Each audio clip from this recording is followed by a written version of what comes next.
करना क्या चाहते हैं बेसिकली? आप ये चाहते हैं कि असम्बली बंद हो जाए या खुदा ना खासा वहाँ पे कोई हादसा हो जाए। अब लॉबीज के अंदर से जब गालियाँ दी जाएंगी ऐवान के लोगों को, तो अल्टीमेटली आप माहौल ख़राब ही करना चाहते हैं ना जी। देखें, ये बात तो नहीं बताई ना कि किसने माहौल ख़राब करने की कोशिश की। माहौल तो ख़राब करने की कोशिश की पहले ख्वाजा आसिफ ने। अगर ख्वाजा आसिफ की नीयत दुरुस्त हो, पहली बात तो ये है कि ख्वाजा आसिफ, वैसे उमर अयूब साहब तकरीर कर रहे थे, वो 1.5 घंटा उन्होंने की अच्छी बात है, खामोशी सुनी। ख्वाजा आसिफ की बात भी सुननी चाहिए। देखें, ख्वाजा आसिफ पहले खुद अपने आप को बताए, ख्वाजा आसिफ कठपुतली है। ख्वाजा आसिफ इस वक्त रिहाना डार से हारा हुआ कैंडिडेट है, सबको पता है। पहले उसके उस्मान डार को उठवाया, फिर उमर डार को उठवाया, फिर रिहाना डार को कई दफ़ा उसने जेलों में डलवाया, उसको अगवा कराया, मगर जब आखिरी दफ़ा वो जीत गई उसके बावजूद उसका रिजल्ट तब्दील कराया गया। ख्वाजा आसिफ से मैं पूछता हूँ कि 2018 के इलेक्शन में वो कहता है कि जी जब मैं हार रहा था तो मैंने बाजवा साहब से बात की कि मेरा इलेक्शन जिताओ, उसने उसकी आशीर्वाद से जीता। वैसे 2018 में आपकी पूरी पार्टी ने जनाब बाजवा साहब से रब्ता किया, चले लेकिन उसमें ख्वाजा आसिफ भी शामिल था। ख्वाजा आसिफ हमारी पार्टी का नहीं था। साहब ने इंकशाफ किया कि हमाद अज़हर साहब, कौन चौधरी की क्या हैसियत है, छोड़ने के बाद इंकशाफ फरमा रहे हैं ना। साहब 1800 वोटों से हार गए थे, वो हमारे साथ गए, वो पांव पड़ गए उनके कि मुझे जितवाया उन्होंने। कौन चौधरी से बड़ा झूठा कौन हो सकता है कि उसने 50,000 वोट लिया, हमारे सलमान अकरम राजा ने 1,62,000 वोट लिया और वो उठा करके वो मैनिपुलेट करके इलेक्शन जीत के आके बैठ गए। इसलिए उसके झूठ पे तो आप ना जाएं। ख्वाजा आसिफ की अपना वजूद कहां से आया, उसके वालिद साहब किसकी पैदावार है या वो खुद किसकी पैदावार है? अगर आप देखें ज़िया-उल-हक की पैदावार है। परवेज मुशर्रफ के खिलाफ इस वक्त जजमेंट आ चुकी है और वो जजमेंट अपहोल्ड हो गई है सुप्रीम कोर्ट ऑफ पाकिस्तान से। उसमें लिखा हुआ है कि कब्र से निकाल कर उनको लटकाएं। इंप्लीमेंट करें ना आप, एग्जीक्यूट करें, शुरू करें ना आप। अगर आप इसका जवाब ये देंगे कि इमरान खान साहब ने तो उनके रेफरेंडम में उनका साथ दिया था, लिहाजा साथियों को भी पकड़।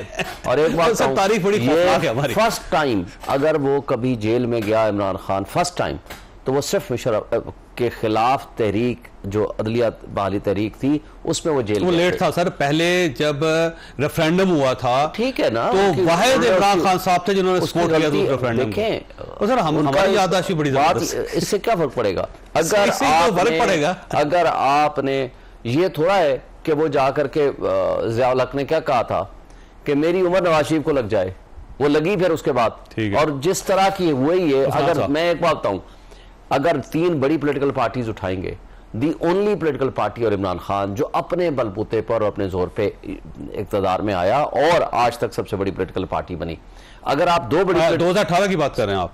मैं आज की बात कर रहा हूं। आज की बात भी कर रहा हूँ, 18 की बात। 2018 पे वो आसान शुरू हो गई सेशन मिला। 18 की बात भी अगर मैं करूं तो 18 के हवाले से भी मेरी सिर्फ एक बात सुन लें। कहा गया 2018 के इलेक्शन में धांधली हुई थी, पार्लिमानी कमेटी बनाई गई, ये लोग नहीं आए, 16 महीने इनका इक़्तिदार रहा।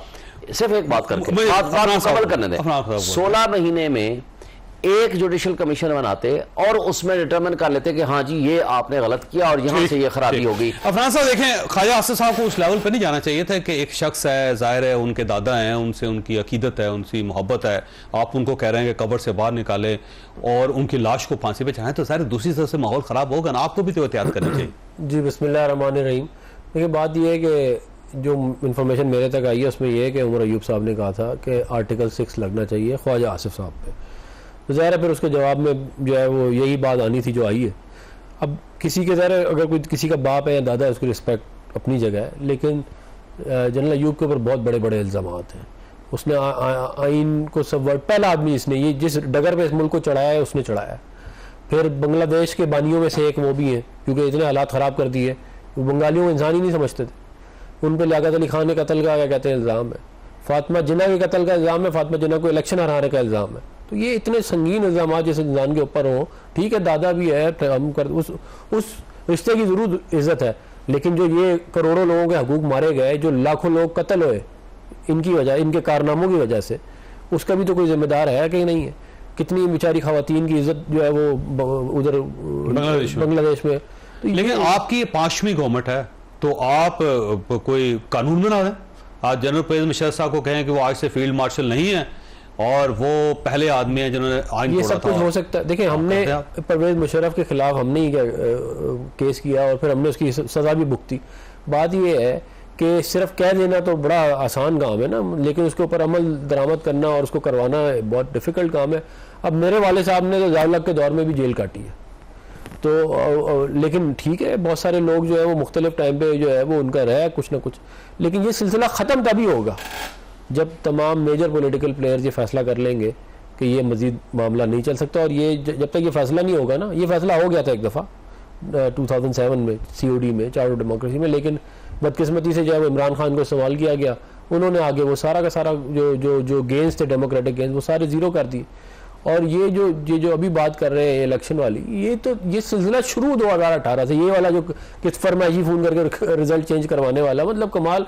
आप सोचें कि 53 सीटें ऐसी हैं जिसके अंदर विक्ट्री का मार्जिन कम है, रिजेक्टेड वोट ज्यादा है, वो सारी PTI को 2018 की 2018 की नहीं, अब तो आगे चले गए ना, अब तो 2024 की बात करें। अब तो फॉर्म 47 देख लें, वो 58 सीटें निकलेंगी अब। मैं नहीं, लेकिन ज़मीनी इंतखाबात से ज्यादा 5 सीटें ज़मीनी इंतखाबात भी देख लें। अनवार काकड़ की स्टेटमेंट आप उठा के देख लें। अनवार काकड़ कह रहा है कि मैं मुस्लिम लीग नून को अगर 47 की बात, वो कहा जी मैंने नहीं कहा, ये ना अनीफ वासी ने कहा कि नहीं हुई बात, नहीं उसने एडमिट किया है, आप बदल दे अलग बात। वो यहाँ मेरी गुजारिश सुन ले, मैं ये कह रहा हूँ कि बात ये है कि फॉर्म 45-47 वाला मसला ही ना होता अगर आप जाके एस्टेब्लिशमेंट के साथ गेम ही ना बनाते 2017 में। ठीक है, आप देखिए ओन चौधरी साहब ने क्या फरमाया कि जून 2017 में जनरल बाजवा से मैंने मुलाकात करवाई इमरान खान की।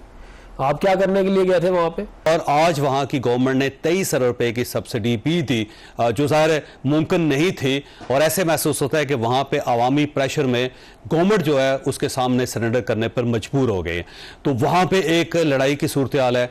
और उसके बाद पार्लियामेंट हाउस में, कौमी असम्बली में आज जो मंजर देखने को पूरी कौम को नसीब हुए वो इंतहा दर्जे के तशवीशनाक है, खौफनाक है। बल्कि आज तो ख्वाजा आसिफ साहब ने यह भी कह दिया कि ईवान के अंदर सिक्योरिटी का बंदोबस्त किया जाए कि कहीं ऐसा ना हो कि किसी की जान चली जाए। तो कौमी असम्बली के अंदर लड़ाई, कौमी असम्बली के बाहर लड़ाई, सियासी जमातों के अंदर लड़ाई, और सियासी जमातें भी एक दूसरे के साथ लड़ रहे हैं। अल्टीमेटली ये लड़ाई कब खत्म होगी?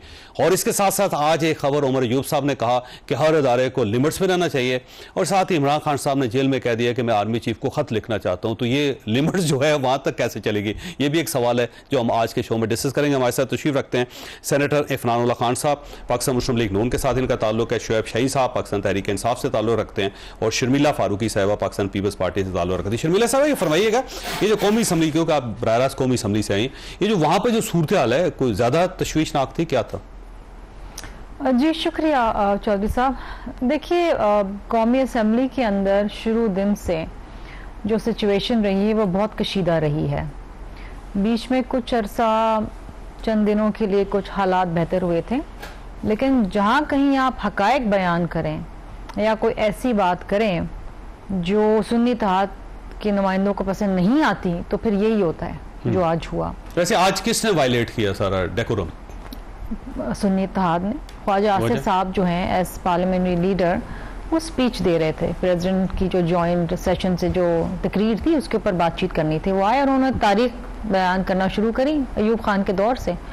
उसके ऊपर वो नहीं, जब आप किसी के दादा को कहेंगे एक कब्र खोद के उसकी लाश बाहर निकाल के वो दादा हो सकते हैं, लेकिन तो तकलीफ तो होगी दूसरे। देखिए, वो दादा हो सकते हैं, लेकिन he was also the field marshal ना।